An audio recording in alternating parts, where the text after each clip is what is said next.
Oi, eu sou a Georgia Lobacheff, eu sou jornalista especializada na área de artes visuais e sou Art Advisor. Hoje eu vou conversar com um artista que tem grande reconhecimento na área da gravura, que é o Paulo Pena.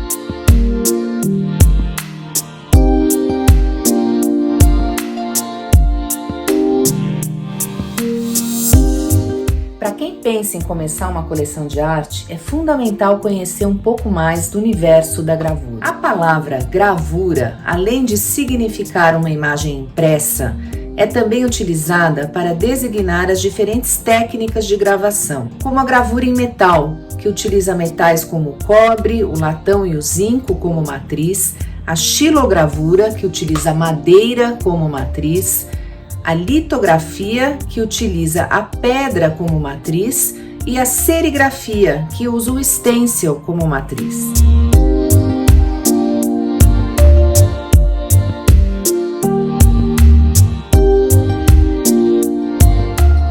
A história da gravura é a história de um dos meios mais poderosos de comunicação humana e de seus efeitos sobre o pensamento e a civilização.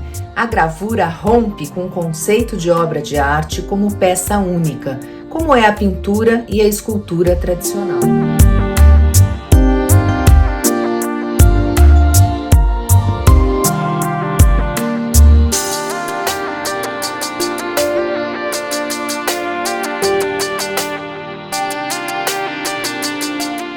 A possibilidade de se obter vários originais idênticos teve a mesma força transformadora que os tipos móveis de Gutenberg tiveram para a difusão da informação. A gravura tem uma importância ímpar na história da arte e no Brasil, e foi amplamente utilizada por grandes mestres nossos como Lazar Segal, Oswald Gueldi, Lívio Abramo, Givan Samico, Carlos Oswald, entre tantos outros.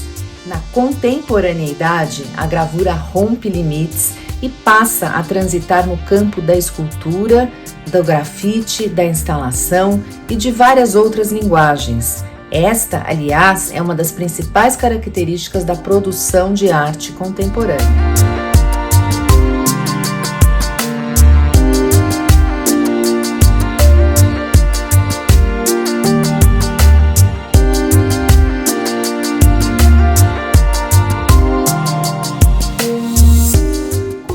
A gravura ganhou outro lugar no mercado de arte, nas coleções e nas exposições institucionais. E é sobre isso que vamos conversar com o gravador Paulo Pena. Paulo Pena é doutor em artes pela Universidade de São Paulo. Fez estudos em pós-graduação na Byam Shaw School of Arts em Londres e coordena desde 2006 o ateliê de gravura do Museu Lazar Segal. É proprietário com o artista Adalgisa Campos da Casa Ateliê, espaço independente de produção, ensino e venda de arte em São Paulo. Tem um longo currículo de exposições individuais e coletivas, tanto no Brasil quanto no exterior.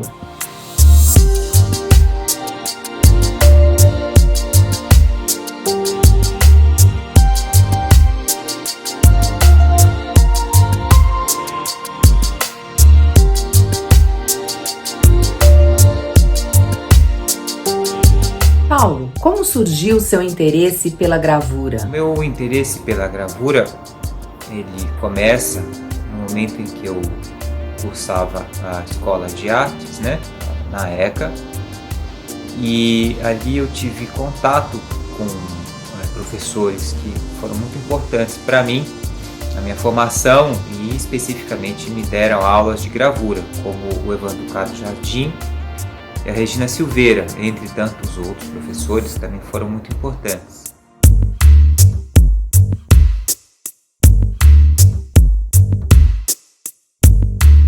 Qual é a técnica da gravura que mais te interessa? A princípio, o que eu mais me dediquei e permanece muito presente no meu trabalho até hoje foi a estilogravura. Vem aí, acho que até uma certa afinidade com os materiais, com o fazer. Foi sempre um campo que se abriu desde o princípio de descobertas muito grande entre o corte, né, o trabalho da matriz, a impressão, a conversa entre a materialidade da madeira, o entalhe que ali se fazia, como isso tudo se manifesta na imagem impressa, né, e as inúmeras possibilidades que se abrem aí, tanto da investigação da estilogravura em si, como da possibilidade dela se relacionar também com outros meios, seja no universo da impressão em relevo, como a tipografia, do diálogo com o desenho que eu já mencionei, assim como da mistura com outras manifestações gráficas.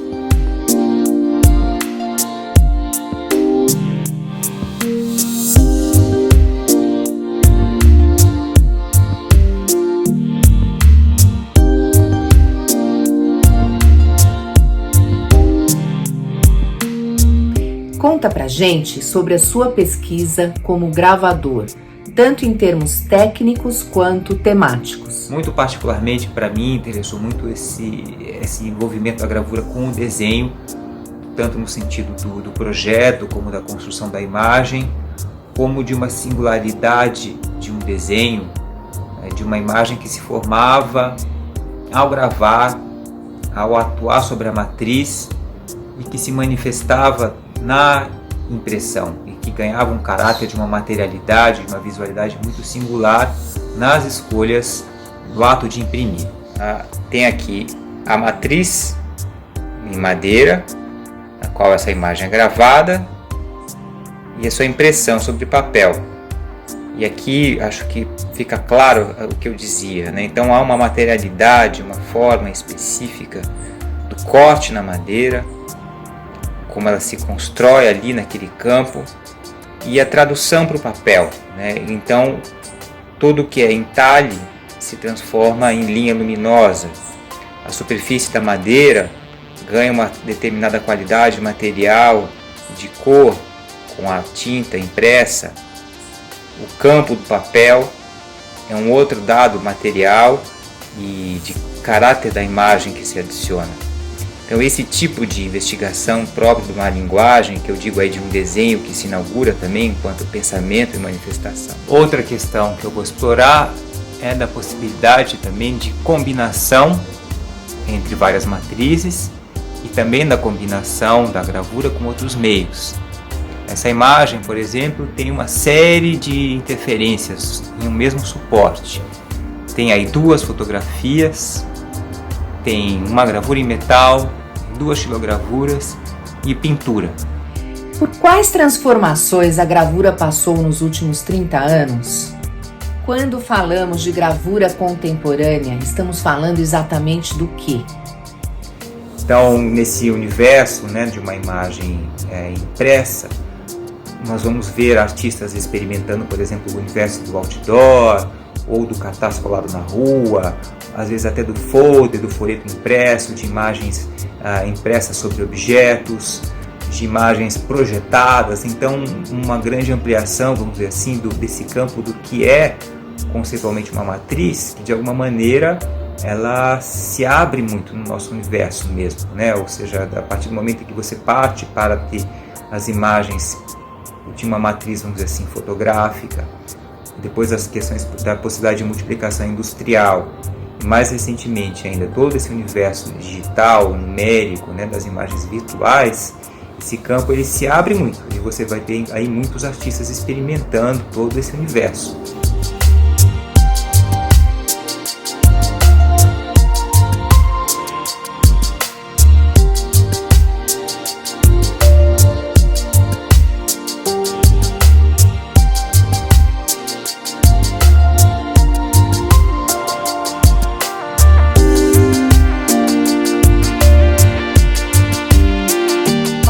Participou do importante ateliê Piratininga. Conta pra gente um pouco o propósito e a importância deste coletivo na área de gravura. Eu trabalhei no ateliê Piratininga no momento em que eu estava me formando, aí da minha juventude, vamos dizer assim, né? Entre 1993 e 1998, quando eu fui para a Inglaterra. Para mim, essa experiência de trabalhar no ateliê Piratininga constitui uma primeira experiência muito significativa de trabalho em espaços coletivos.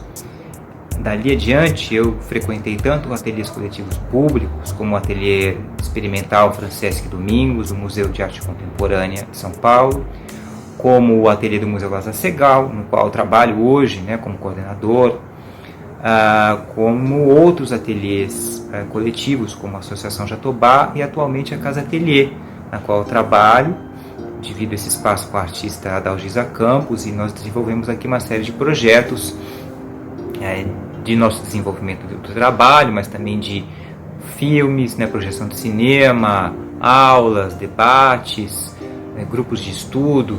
Então essa possibilidade de atuação em espaços coletivos para mim foi fundamental ao longo da minha trajetória toda. Teve no ateliê Piratininga uma primeira experiência. Como anda o reconhecimento da linguagem da gravura por galeristas e colecionadores? O mercado de arte, vamos dizer assim, entendido atualmente, acho que deve ser pensado em relação a um circuito, a um universo mais amplo.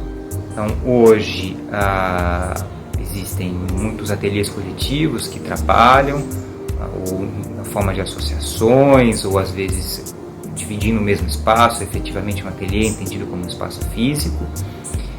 Há galerias especializadas em gravura. Aqui em São Paulo, principalmente, tem uma galeria, né, a Gravura Brasileira, mas há todo um universo novo também de espaços que se abrem também para esse universo da edição, do múltiplo, e que procuram a partir daí também incorporar a gravura junto a outros modos de multiplicação da imagem e mesmo de objetos, e comercializar esse trabalho.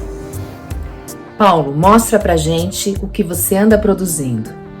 O ano passado eu me dediquei muito a gravuras em grandes dimensões. Tem uma gravura chamada Arcada, a qual eu explorei essa possibilidade da transformação da matriz, a impressão de sucessivos estados, e sobre uma figura, vamos dizer assim, que atravessa todo o campo de um barco ou de uma canoa. Eu inseri e fui disseminando várias figuras no interior desse campo visual, transformando a matriz ao longo do tempo, tirando várias impressões e associando também a impressão de outras matrizes de xilogravura ou de gravura em metal. Esse foi um trabalho que se estendeu, né, por todo o ano.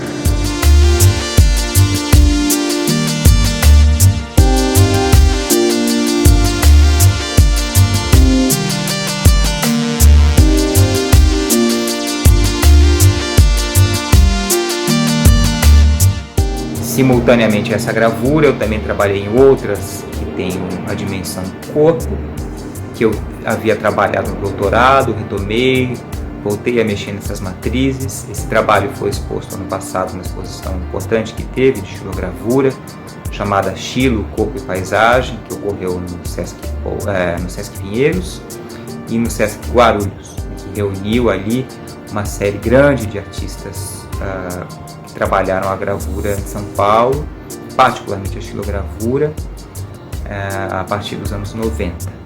Então, nesses trabalhos eu também investiguei essa dimensão da gravura que se transforma ao longo do tempo, das impressões sucessivas e da relação dessa escala do trabalho com a escala do corpo.